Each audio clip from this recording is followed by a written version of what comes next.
Hello, I'm Lenora Clark, Director of Autonomous Driving and Safety Technology. My team and I have put together a series of short webinars to educate you on various materials used in the build of electronic hardware that supports advanced safety systems. Throughout the series, we'll look at designs from the perspective of printed circuit board, assembly materials, and materials used to enhance some semiconductor packages and IC substrate designs. I invite you to think of the parts of these builds and how they affect the whole. As we travel this web series together, I'll simply be your tour guide.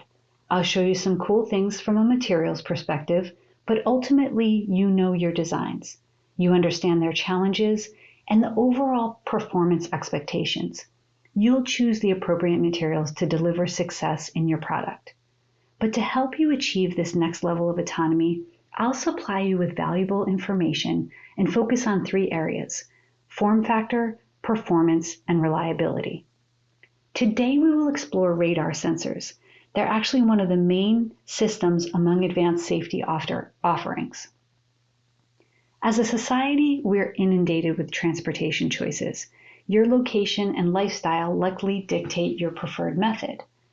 The automotive industry is experiencing a time of dramatic change, and it's partially to define its presence within the consumer choice and partially to establish a sustainable future for this market.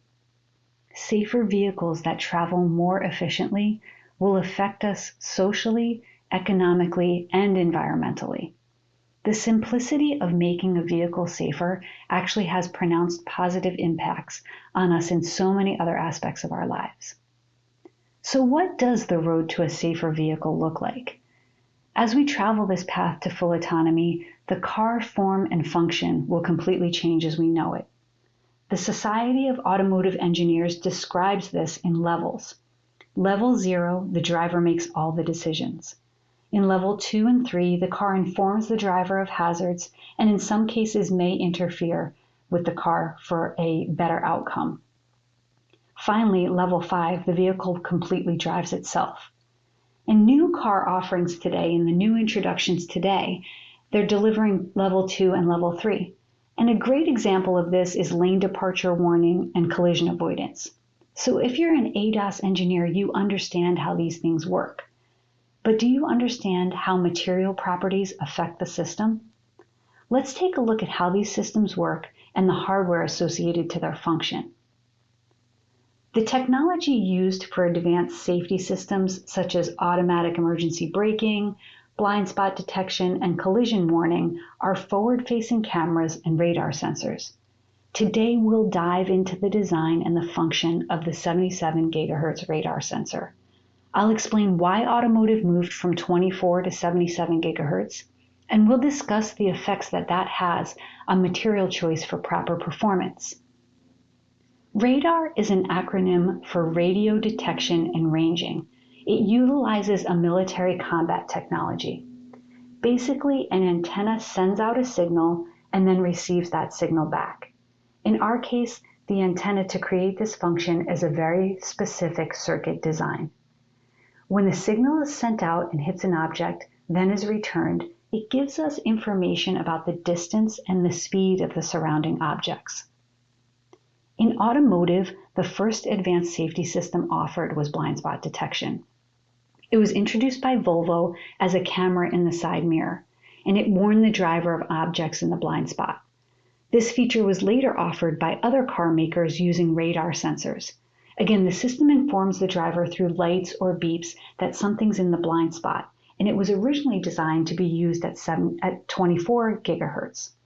But due to markets using that frequency, and the limitation of the technology, the automotive industry has moved to 77 GHz. 77 GHz offers better resolution. And the best way I can describe this is through a story that was told to me. When a system functioning at 24 GHz approached a mountain that had a tunnel in it, it actually came to a complete stop. The system could not resolve that there was a hole in the mountain it could transfer through. When we increase to 77 GHz, the resolution becomes greater. the system is able to distinguish different things around the car, understand what's around the vehicle, as well as distinguish the fact that there's a hole it can transfer through in the mountain. So the automotive radar sensor is a printed circuit board assembly. It contains an antenna on one side with very specific components that send and receive the signal, and the opposite side is a more traditional circuit. To support the function of the antenna, the industry uses a very specific high-frequency, low-loss substrate material. And actually, the vast majority of the industry is using PTFE, or polytetrafluoroethylene. It has excellent electrical and mechanical stability. And we describe this through dissipation factor. So the lower the dissipation factor, the less signal loss. For a conventional FR4 substrate material, the dissipation factor is 0.02. For the PTFE substrate, the dissipation factor is 0.004. So less information is lost. The shape of the antenna is also critical to its function.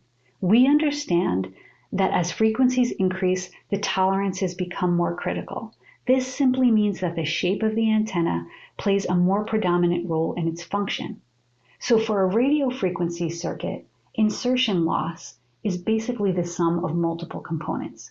You can have loss due to the dielectric, which is the substrate material, or you can have loss due to the conductor, and this could be from the height or width of the trace, the antenna in our case, or the surface finish that's chosen. In this chart, we're looking at skin depth versus frequency. As frequency increases on the x-axis, skin depth decreases. The top two images represent cross-sections of the conductor, in our case, cross-sections of the antenna. At the lower frequency, the signal travels in the very center of the conductor. As the frequency increases, the signal starts to travel closer to the edges. And so now we understand that as the signal moves to the outer edges, the surface finish will also have an effect on that signal transfer. In this chart, we're looking at how surface finish, how it affects frequency and insertion loss. So on the x-axis, again, we have increase in frequency. On the y-axis, we have insertion loss in decibels per inch. The blue lines represent your bare copper control, immersion silver, and organic solderability preservative. The green line is immersion tin, and the red line is electroless nickel immersion gold. So we can see that as frequency increases, the role of the surface finish will actually affect the insertion loss. The finishes used at 24 gigahertz may have only experienced a low amount of loss, but as the frequency increases, the losses become greater. The most predominant surface finishes used for 77 gigahertz radar designs are our immersion silver process called sterling silver and our organic solderability preservative called NTEC plus HT. Again, it's obvious that the previously preferred immersion tin for automotive is not functioning well at the high frequencies, and so designers must make changes. As the technology continues to advance, the systems will be required to have greater resolution, right? The cars must understand what's happening around it and be able to identify and refine what it is actually around the vehicle. To make advances in your technology, you will need advanced materials that match your expectations. We have over 60 years of experience in the electronics industry, serving all market segments. We specialize in the development of advanced materials, and we have a complete understanding of the expectations of the automotive market. We understand the focus on harsh environments. In our next discussion, we'll look at how heat affects product reliability.